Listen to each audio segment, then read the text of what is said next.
ସାଙ୍ଗମାନେ ଆଜି ତୋରି ପାଇଁ ତୋ ପାଇଁ ସିରିଏଲରେ ଆପଣମାନେ ଦେଖିବାକୁ ପାଇବେ ଯେ ଆଜି ଜେଜେବାପା କାମିନୀ ଜେଜେମାକୁ କହୁଥିବ କାମିନୀ ତମେ ଏବେ ବି କ'ଣ ଭାବୁଛ ଚିକି ଏ ଘର ପାଇଁ ଠିକ୍ ନୁହଁ ବୋଲି।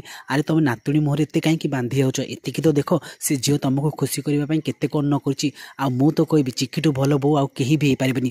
ଆଉ ରାମ ପାଇଁ ଇଏ ହେଉଛି ପ୍ରକୃତ ସ୍ତ୍ରୀ ଆଉ ଏ ଘର ପାଇଁ ହେଉଛି ସେ ପ୍ରକୃତ ବୋଉ। ତମେ ମାନିନିଅ। ଦେଖ ତମକୁ ଖୁସି କରିବା ପାଇଁ ସେ ତମ ଝିଅ ଜାନକୀର ସୁତିକି ଫେରେଇ ଦେଲା। ଆଉ ଏତେବେଳେ ଜାନକୀର କଥା ଭାବି ଯେ କାମିନୀ ଜେଜେମା ବହୁତ କାନ୍ଦୁଥିବେ ଆଉ ସେ ମନେ ମନେ ଭାବିବ ଯେ ତମେ ତ ଠିକ୍ କହୁଛ ହେଲେ ମୁଁ ବୁଝିପାରୁନି ସେ ଝିଅକୁ ମୁଁ କାହିଁକି ଆପଣେଇ ନେଇପାରୁନି ବୋଲି।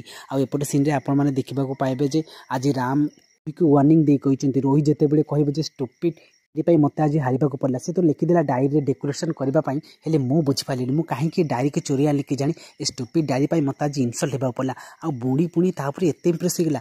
ଆଉ ବୁଢ଼ୀ ଜଲ୍ଦି ଚିକି ଉପରେ ଇମ୍ପ୍ରେସ୍ ହେବା ଆଗରୁ ମୋତେ ଏବେ ହିଁ ଯାଇ ବୁଢ଼ୀ ମତରେ କିଛି ମହାମନ୍ତ୍ର ଫୁଙ୍କିବାକୁ ପଡ଼ିବ ଯେଉଁଥିପାଇଁ କି ବୁଢ଼ୀ ପୁଣି ଥରେ ମୋ ପଟେ ହେଇଯିବ।